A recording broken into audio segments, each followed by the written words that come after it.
March 14, 1943, RAF Big Hill, Kent, England. The morning mist clings to the airfield as Flight Lieutenant David Blackwood climbs into the cockpit of his Supermarine Spitfire Mark 9. The Merlin engine coughs to life, settling into the familiar rumble that has become the soundtrack of Britain's survival. But today feels different. Today, Blackwood knows his aircraft is carrying something that could get him court-martialed. Hidden beneath the engine cowling lies a modification so radical, so unauthorized, that the Air Ministry has banned it outright. A simple fuel system alteration that increases power output by 30%. The problem is, it's completely illegal. Squadron Leader James Morrison watches from the control tower as 12 Spitfires taxi for takeoff. He doesn't know that one of those aircraft has been secretly modified by a 24-year-old mechanic who never finished secondary school. He doesn't know that in 40 minutes, that modification will turn the tide of an aerial engagement over occupied France. What Morrison does know is that his pilots are dying. In the past month alone, RAF Fighter Command has lost 63 aircraft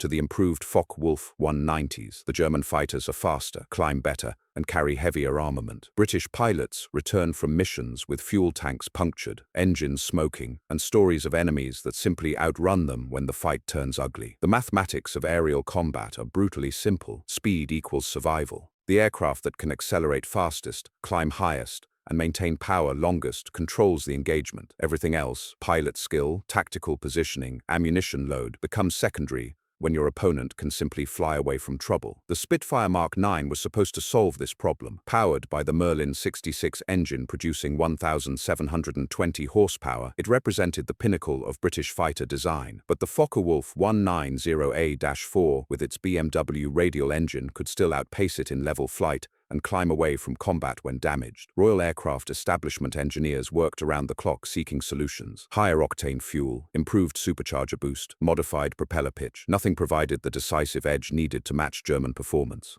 The Air Ministry issued technical bulletins, revised combat tactics, and increased pilot training intensity. But engineering committees and tactical doctrine don't win dogfights. Raw power does, and British fighters needed more of it. Enter Corporal William "Billy" Henderson, a mechanic whose formal education ended at 14, but whose understanding of internal combustion engines bordered on genius. Born in Manchester in 1919, Henderson learned mechanics in his father's garage, rebuilding motorcycle engines during the Depression. When war broke out, the RAF desperately needed skilled technicians. Henderson's test scores were mediocre, but he could diagnose engine problems by sound alone and rebuild a Merlin power plant blindfolded. By March 1943, Henderson had serviced over 200 combat aircraft. He'd seen engines pushed beyond design limits, watched pilots nurse damaged fighters home on failing power plants, and listened to debriefs from men who'd survived encounters they shouldn't have survived. Henderson noticed something the engineers missed. The Merlin engine wasn't operating at its theoretical maximum. Factory specifications called for conservative fuel mixture settings to ensure engine longevity. But combat pilots didn't need engines that lasted 1,000 hours. They needed engines that produced maximum power for the 30 minutes of combat that would determine whether they lived or died. The insight came during a routine maintenance inspection on March 10, 1943. Henderson was adjusting the fuel metering system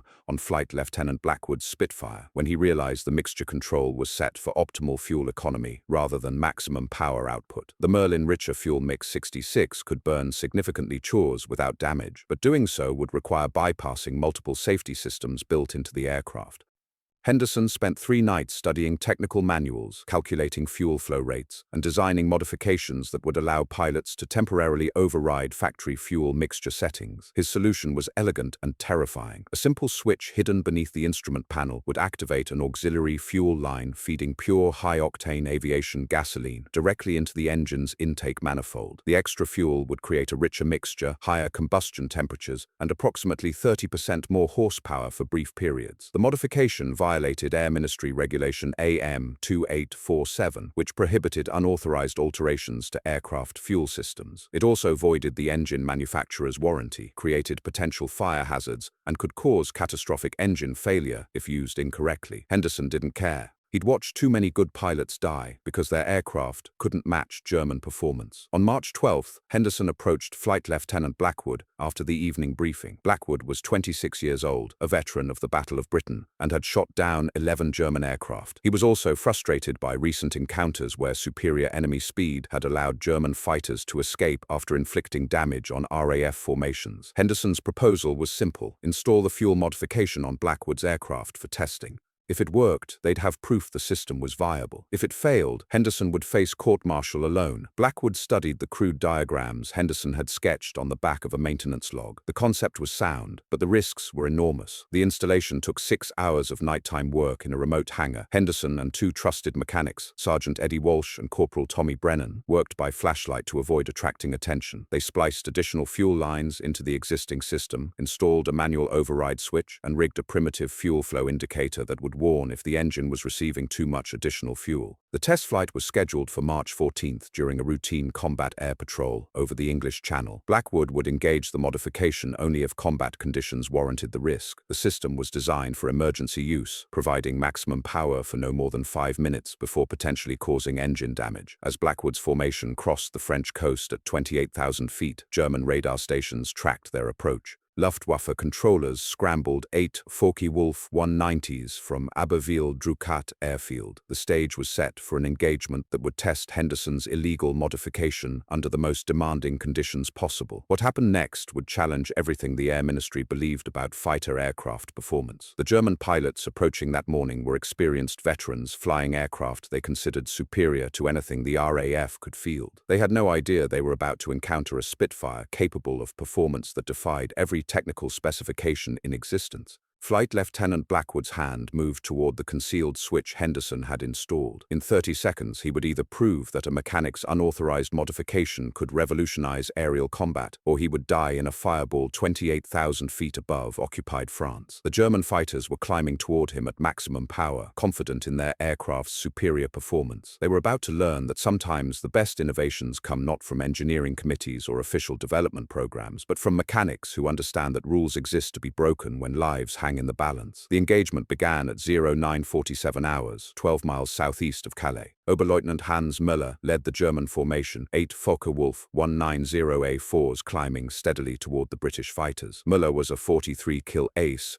who'd flown combat missions since 1940. He knew exactly how this fight would unfold. The Spitfires would try to maintain altitude advantage. The 19s would use superior speed to dictate engagement terms, and whoever made the first tactical mistake would die. Müller selected Blackwood's Spitfire as his primary target, noting the aircraft's slightly lagging position in the formation. Standard tactics called for a high-speed diving attack, fire a concentrated burst, then climb away using the 190's superior power-to-weight ratio. The Spitfire pilot would either die in the initial pass or be left behind as the German fighters repositioned for another attack. Blackwood saw the 190s approaching from 2 o'clock high. His squadron leader, Flight Lieutenant Peters, called the contact over radio. 8 bandits diving from Angels 32. Break right and engage. The 12 Spitfires scattered into combat formation, each pilot seeking the optimal angle for the inevitable merge. Blackwood's aircraft felt sluggish during the initial turn. The Merlin engine was producing standard power, 1,720 horsepower at maximum boost, but he could sense the 190s gaining closure rate advantage. In 30 seconds, Müller would be within firing range. Standard procedure called for defensive maneuvering, hoping to force an overshoot and gain position advantage. Instead, Blackwood reached for Henderson's hidden switch. The modification activated with a barely audible click. Pure 130-octane aviation fuel began flowing through the auxiliary lines Henderson had installed. The fuel mixture enriched dramatically, combustion temperatures spiked, and the Merlin engine began producing power levels that existed nowhere in official specifications. Blackwood felt the change immediately. The Spitfire surged forward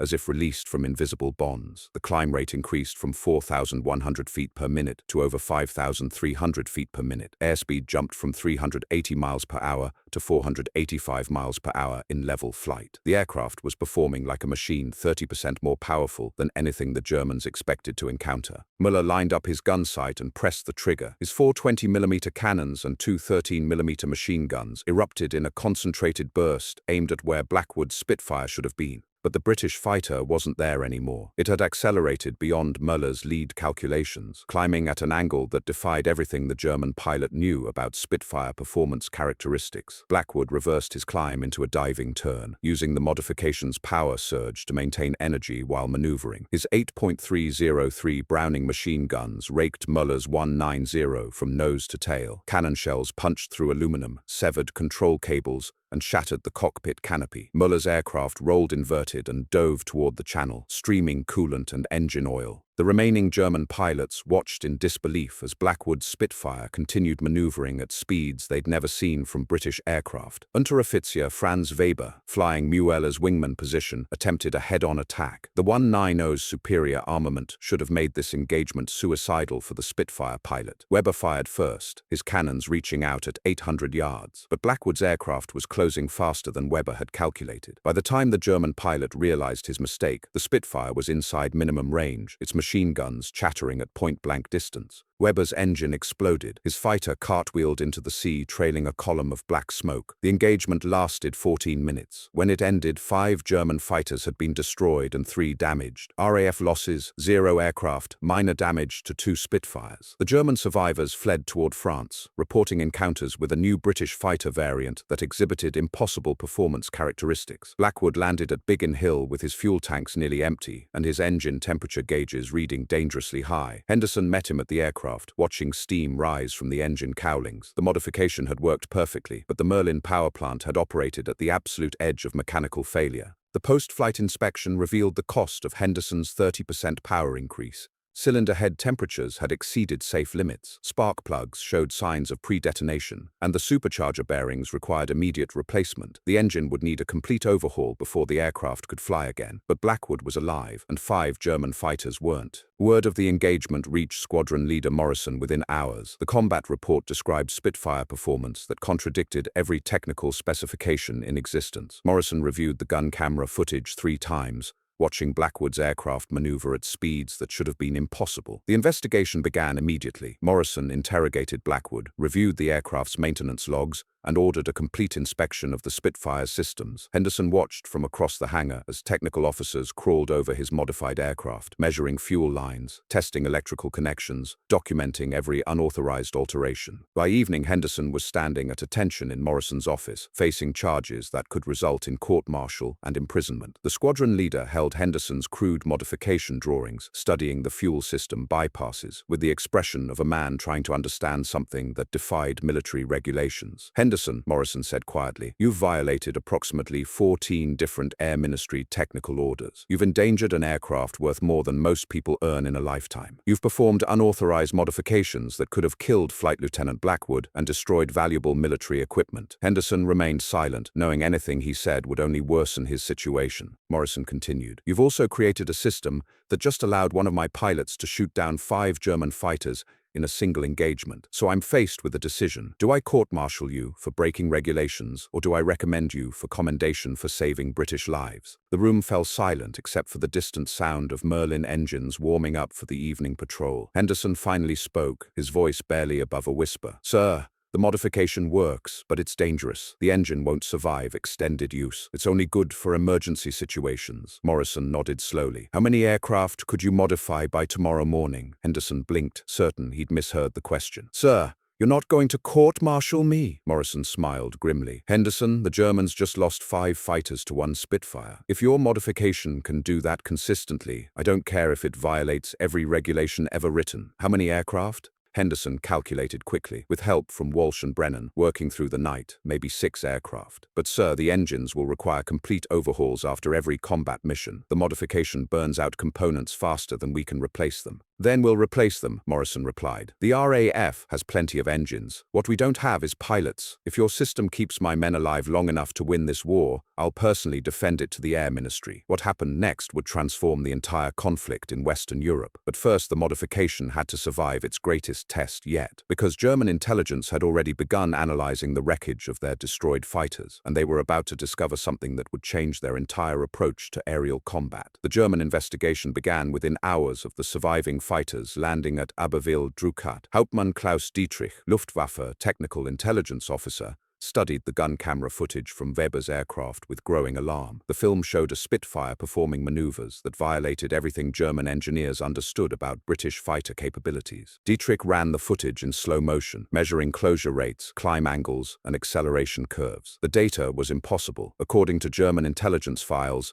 The Spitfire Mark 9 achieved maximum speeds of 408 miles per hour at 25,000 feet. But this aircraft had maintained 485 miles per hour in level flight while maneuvering aggressively. Either British engineers had developed an entirely new power plant, or they'd found ways to extract performance from existing engines that German scientists considered impossible. The implications terrified German air commanders. If the British had achieved a 30% power increase across their fighter fleet, the Luftwaffe's carefully calculated performance advantages would evaporate overnight. Every tactical doctrine, every engagement profile, every combat formation had been designed around known aircraft capabilities. A faster, more powerful Spitfire would render German fighter tactics obsolete. Meanwhile, at Big Hill, Henderson worked through the night modifying 6 additional Spitfires. The installation process had been refined after the first aircraft. Henderson's team could now complete the fuel system bypass in 4 hours per aircraft, but each modification required components that weren't officially authorized for requisition. Sergeant Walsh approached Henderson at 0300 hours, holding a requisition form for high-pressure fuel lines. "Billy, how do I explain to supply why we need parts that aren't listed in any maintenance manual?" Henderson looked up from the fuel metering unit he was calibrating. "You don't explain anything. You tell them it's classified modifications on direct orders from Squadron Leader Morrison." The lie worked because it contained enough truth to be believable. Morrison had indeed ordered the modifications, even if he lacked authority to approve unauthorized alterations to combat aircraft. The supply sergeant stamped the requisition without questions, assuming the paperwork originated from higher command levels. By dawn on March 15th, 7 Spitfires carried Henderson's modification. The pilots who would fly them gathered in the briefing room at 0630 hours, listening to Morrison explain a system that officially didn't exist. "Gentlemen," Morrison began, "your aircraft have been equipped with emergency power systems that will provide approximately 30% additional performance. The system activates via a toggle switch positioned beneath the throttle quadrant. Use it only when absolutely necessary. The engines cannot sustain this power level for more than 5 minutes without risking catastrophic failure." Flight Lieutenant James Crawford raised his hand. "Sir, what exactly does 30% more power mean in practical terms?" Morrison consulted Henderson's calculations. "Maximum speed increases from 408 miles per hour to approximately 530 miles per hour. Rate of climb improves from 4,100 feet per minute to over 5,300 feet per minute. But remember, this performance comes at a cost. Every minute of emergency power reduces engine life by approximately 20 hours of normal operation." The pilots absorbed this information with the calculated risk assessment that separated survivors from casualties. 30% more power could mean the difference between escaping a diving Messerschmitt or becoming another statistic in Fighter Command's casualty reports. The trade-off between engine longevity and pilot survival wasn't difficult mathematics. Flight Lieutenant Robert Hayes, a veteran of 47 combat missions, asked the question everyone was considering. "Sir, are these modifications officially approved by the Air Ministry?" Morrison's pause lasted exactly 3 seconds too long. "The modifications are approved by this squadron for combat evaluation purposes." Hayes nodded, understanding perfectly. They were test pilots for an unauthorized system that could either revolutionize air combat or result in court-martial proceedings for everyone involved. But Hayes had survived the Battle of Britain by accepting calculated risks when conventional tactics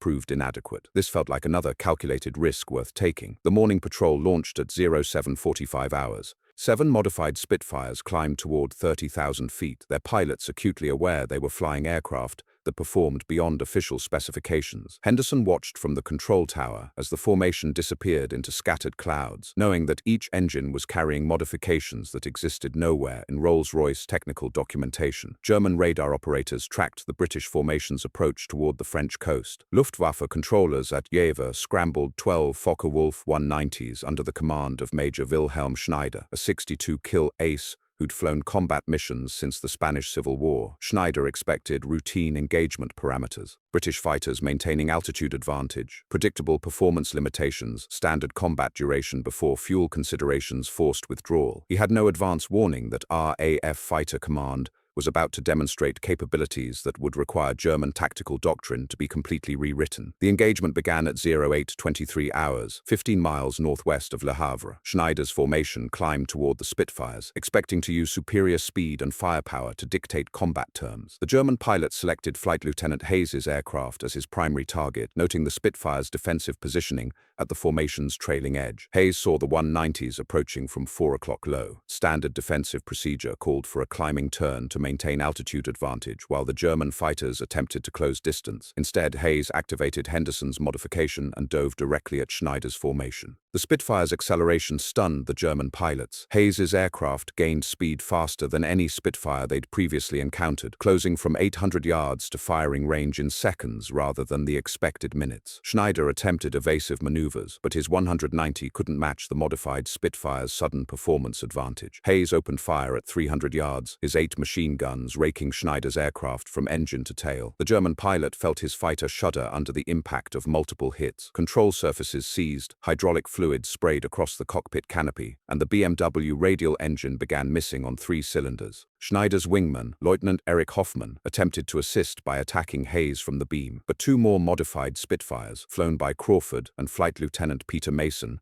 had positioned themselves to intercept. Both British fighters activated their emergency power systems simultaneously. The result was devastating for German tactical planning. Crawford and Mason's aircraft accelerated beyond Hoffmann's ability to track, their combined firepower converging on his 190 from angles he couldn't defend against. Hoffmann's fighter disintegrated under the concentrated machine gun fire. Pieces of aluminum and engine components scattered across several square miles of French countryside. The engagement continued for 18 minutes, far longer than typical fighter combat. Normally, fuel limitations and ammunition expenditure forced quick tactical decisions, but the modified Spitfire's superior performance allowed sustained combat at energy levels that exhausted German pilots attempting to match impossible maneuvering capabilities. When the fighting ended, German losses totaled 8 aircraft destroyed and 3 damaged beyond repair. RAF casualties included 1 Spitfire with minor wing damage and another with an overheated engine that required emergency landing procedures. But Henderson's modification had exacted its own price. Post-flight inspections revealed catastrophic engine wear on 4 aircraft. Cylinder heads cracked from excessive temperatures, supercharger bearings failed from overspeed conditions, and fuel system components showed signs of stress that indicated imminent failure. The 7 modified Spitfires had achieved unprecedented combat results, but 6 required complete engine replacements before they could fly again. Henderson's 30% power increase was consuming engines faster than RAF maintenance depots could supply replacement power plants. Squadron Leader Morrison faced an impossible decision. The modification worked brilliantly in combat, giving British pilots decisive advantages over German fighters. But the weeks if the system maintenance requirements threatened to ground saw regular squadron within use. His entire answer came from an unexpected source. Air Chief Marshal Hugh Dowding, former commander of Fighter Command during the Battle of Britain, arrived at Big Hill on March 17th for what was officially described as a routine inspection. In reality, word of Henderson's modification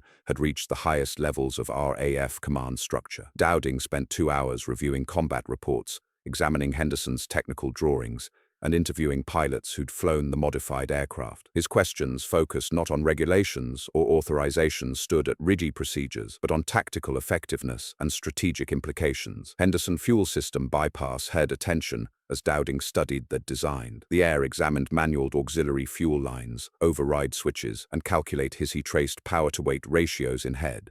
Finally, Chief Marshal's expression revealed nothing as Dowding spoke. Corporal Henderson, different technical orders. Your creates maintenance nightmares that will modification violates approximately 20 rates we can barely systems. It requires engine replacements that strain our supply sustain. Henderson prepared for court-martial proceedings and military prison. Yes, sir, Dowding continued. It also just gave 7 British fighters the ability to destroy 11 German aircraft in 2 engagements with 0 friendly losses. Henderson Borel was they linked, uncertain whether he was who understand when Air Chief Marshal smiled grimly. Corp regulations, they're won by people aren't won by following being praised or condemn regulations need to be broken. Your modification is hereby classified as an official combat evaluation program under my direct authority. What followed would change not just Henderson's fate, but the entire trajectory of the air war over Western Europe. Within 72 hours, Henderson's forbidden modification had spread beyond Squadron Leader Morrison's control. Air Chief Marshal Dowding's authorization triggered a cascade of official orders that transformed an unauthorized mechanics experiment into the most classified program in fighter command. By March 20th, Technical teams from the Royal Aircraft Establishment at Farnborough arrived at Big Hill carrying sealed orders and equipment that didn't appear on any inventory list. Squadron Leader Geoffrey Hartwell commanded the technical evaluation team. A former test pilot with engineering credentials from Cambridge, Hartwell possessed the theoretical knowledge that Henderson lacked and the practical experience to understand what the young mechanic had achieved. He spent 6 hours examining Henderson's crude fuel system modifications, measuring pressure differentials and calculating thermal stresses with instruments that cost more than most pilots earned in a year. Henderson watched nervously as Hartwell's team dismantled the auxiliary fuel lines he'd fabricated from scavenged components. These university-trained engineers were discovering shortcuts, improvised connections, and bypasses that violated every principle of proper aircraft modification. Henderson expected condemnation from men whose expertise dwarfed his own limited mechanical knowledge. Instead, Hartwell approached him with something resembling awe. "Corporal," he said quietly, "do you understand what you've accomplished?" Henderson shrugged uncomfortably. "I made the engines run richer, sir. More fuel means more power until something breaks." Hartwell shook his head. "You've achieved a 30% power increase using that cost less than £50 per aircraft. Our engineering teams have spent 18 months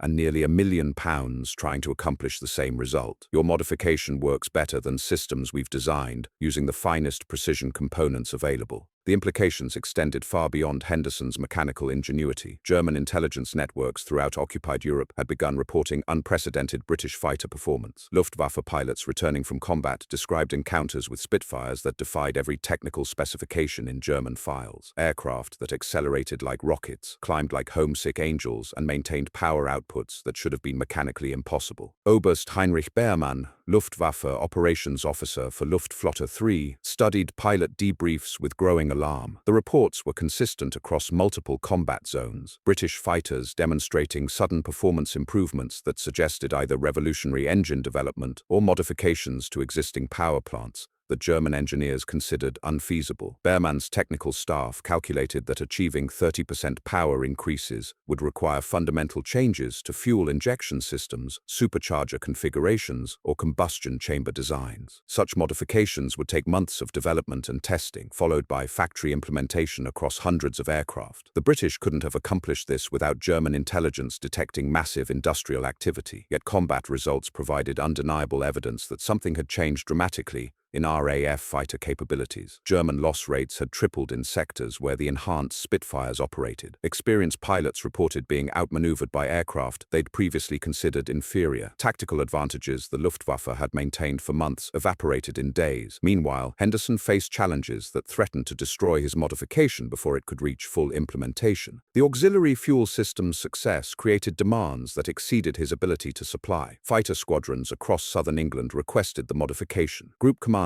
demanded immediate installation. Air Ministry officials authorized unlimited resources for program expansion, but Henderson's system couldn't be mass-produced using conventional manufacturing methods. Each installation required hand-fitted components, custom-calibrated fuel metering systems, and individual testing procedures that took skilled mechanics 4 hours per aircraft. Henderson possessed the knowledge to train other mechanics, but teaching complex fuel system modifications to technicians unfamiliar with his unconventional methods proved nearly impossible. Sergeant Walsh attempted to install the modification on 3 additional Spitfires using Henderson's written instructions. All 3 installations failed during ground testing. Fuel pressure fluctuations caused engine flooding on the first aircraft. Incorrect mixture ratios damaged cylinder heads on the second. The third aircraft's auxiliary fuel lines separated during high-power testing, creating a potentially catastrophic fire hazard. Henderson realized that his modification's effectiveness depended not just on the technical components, but on subtle installation techniques he'd developed through trial and error. Fuel line routing that avoided vibration stress points, mixture control settings that balanced power output against engine longevity, switch positioning that allowed pilots to activate the system without losing primary flight control focus. These refinements existed nowhere in technical manuals because Henderson had never documented them. They lived in his hands, his experience, his intuitive understanding of how mechanical systems responded under extreme stress. Transferring that knowledge to other mechanics required more than written procedures. It demanded apprenticeship-style training that consumed time fighter command didn't possess. The solution came from an unexpected source. Flight Lieutenant Crawford, who'd achieved 3 kills using Henderson's modification, volunteered to establish a pilot training program for the enhanced Spitfires. Crawford understood that mechanical modifications meant nothing without tactical doctrine that exploited their capabilities. Standard fighter tactics assumed specific performance limitations: climbing speeds, turning radii, acceleration rates, maximum sustainable power settings. Henderson's modification invalidated these assumptions, creating opportunities for combat maneuvers that had never been practical with conventional aircraft. But exploiting these opportunities required pilots to unlearn ingrained habits and master techniques that felt counterintuitive. Crawford's training program began with 6 volunteer pilots flying aircraft, modified by Henderson personally. The curriculum covered emergency power activation procedures, engine temperature monitoring, tactical applications for enhanced performance, and most critically, recognizing when to deactivate the system before causing irreparable engine damage. The first training flight nearly ended in disaster. Flight Lieutenant Thomas Reed activated his emergency power system during a simulated combat maneuver and became so absorbed in the aircraft's incredible acceleration